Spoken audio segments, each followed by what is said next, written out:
Okay, this is math 2. We're going to try to get through this in one sitting, but I don't think it's going to work out. A couple of the problems look really long over there. All right, number 7. Examine the circle at the right. What's the equation of the circle? Okay, so first thing is you got to find out where's it centered at. So it looks like it's going to be in the middle at 0, 0, which makes things so much nicer. And then it has a radius of 3. So there's 3 in this direction, there's 3 in that direction, 3 this way, 3 this way. So that's pretty easy to do. So we have x minus 0 squared plus y minus 0 squared equals, your radius is 3 squared. So your final answer should be x squared plus y squared equals 9. Okay, there's your equation. You can leave it as 3 squared. My advice is just to make sure understand that usually in the book or everywhere else, it typically does the problem out. So you should recognize it that 9 here is really a radius of 3. On graph paper, sketch a graph of x squared plus y squared equals 81. What's the radius? Okay, so first thing, notice that there's no parentheses, right? So that means it has a center at 0, 0. And the radius at 9. Because 9 squared is going to give you the 81.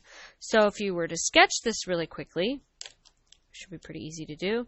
Here's, wow, that's a horrible circle, but you get the idea. Okay, there's your circle. It's going to have a center at 0, 0. Its radius is 9 in all directions. So that means it lands on 9, 0. And here it lands on negative 9, 0. Here it lands on 0, 9. And then here it lands on 0, negative 9. Okay. Complete the square to right 2x squared plus 12x minus 7 in graphing form. Okay, I guess we got to complete the square. So 2x squared plus 12x minus 7. So there's a 2 here. We got to pull that out. Or we got to factor that out. So 12 squared plus 6x minus 3.5, because half of 7 is 3.5. And then to complete this square, we have, let's see, x squared, 6 is 3x and 3x. And then we have, oh, okay, x, 3, and then 3. So that's going to be a 9. Oop, I forgot equals 0. My bad. So, I want a 9. I have negative 3.5. So that means I'm going to have to add to both sides to begin with. I'm going to have to add, I don't know, 9 plus 3.5, whatever that is. 12.5. Okay. But I took out a 2. So we're going to cross out the 12.5 because that's not what we want.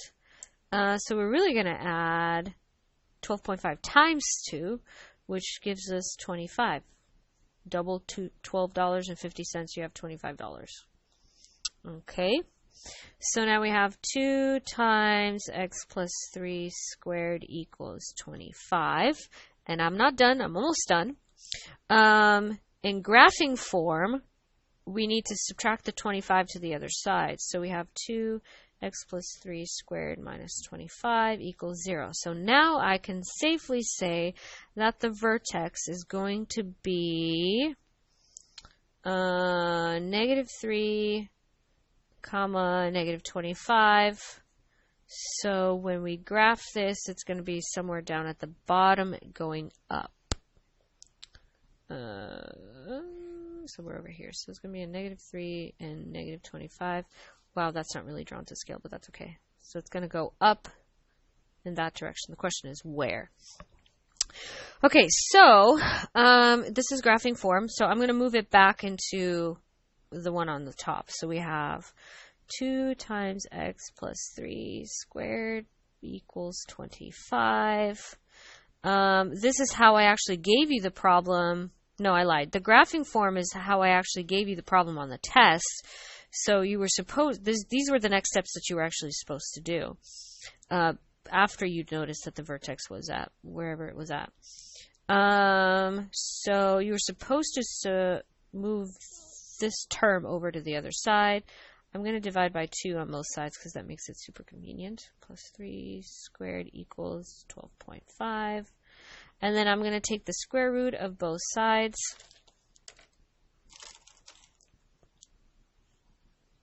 And let's see. So we have x plus 3 equals, what in the world is the square root of 12.5? Square root.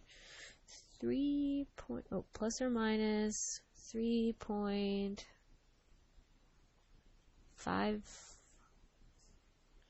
going to have to round. 3.54. Or around there. 3.54. Okay, so we have x plus 3 equals 3.54.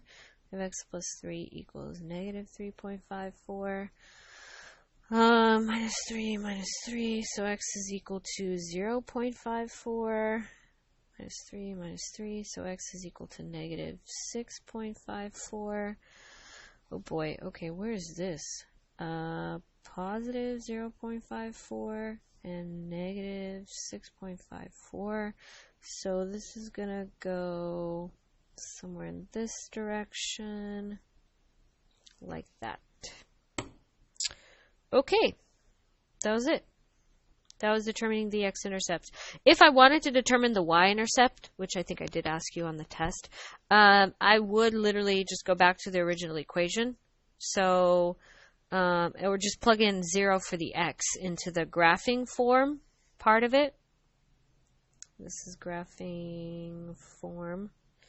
If you do y equals 2 times 0 plus 3 squared minus 25, you should be able to get the x-intercept. And it actually, but since all the way up here, we have it in standard form, it looks like it's going to be at negative 7. So somewhere over here at negative 7, it's obviously not drawn to scale.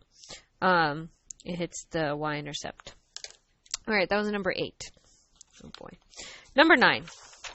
Oh man, I really wanted to do number 9 on Desmos to see what happened. Okay, we're going to skip number 9 because I'm pretty sure I'm going to run out of minutes anyways. So after we stop number 10, I'm going to come back to number 9. Save yourself some space for it. Probably like 4 fingers or something. So 4 fingers worth of space. All right, number 10. Ooh, this one's good. Kent solves for the inverse of f of x, 2x plus 3, and determines that the inverse is 1/2 x minus 3. Is Kent correct? Okay, well, let's find out. I'm going to first write out the steps of the actual one. So the first step was you take the x and you multiply by 2, and number 2, we added the 3. Okay, well, the inverse is the opposite and backwards version. So I guess on the first step for the inverse, I'm going to subtract 3. Okay, and then number 2, I'm going to divide by 2. All right, well, let's see what that looks like. So f inverse of x is going to look like, okay, this first thing I'm going to do, I'm going to take the x, subtract 3 from it, okay, and then divide by 2. Okay, well, that's definitely not what they have. This quantity up here is being done first. And over here, the syntax says you multiply by 1/2 or divide by 2, which is actually the same thing, but then you subtract by 3. But this says you subtract by 3 first, and then you divide by 2. So this is what it should look like. That is not correct. So Kent is not correct. Oh, we haven't enough time for number 11. Oh, number 9.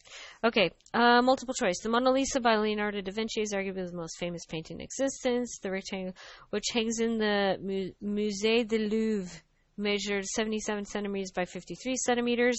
Okay, so let's get a picture of this. Okay, here it is. 77 centimeters by 53 centimeters. And here's my rendition of the Mona Lisa. There it is. So, when the museum created a billboard with the advertisement for the portrait, they used a linear scale factor of 20. So that means all of the sides got multiplied by 20. So 53 times 20, linear scale factor wise. What's 53 times 20? Or just double it, I guess I should say. So it's going to be 1060 centimeters. And this is going to be 77 times 2. It's going to be 1540, right? Yeah, 1540 centimeters. Okay, so what is the area of the new billboard? Okay, well, it shouldn't be that complicated. Just multiply it out.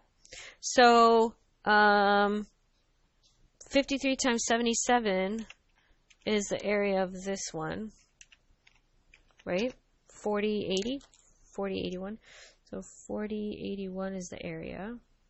So what's this area? Okay, well, I'm sure you can figure that one out. Multiply it, and then you should be fine. Okay, I'm going to stop here before I go to number 12. Yeah, because number 12 is kind of long.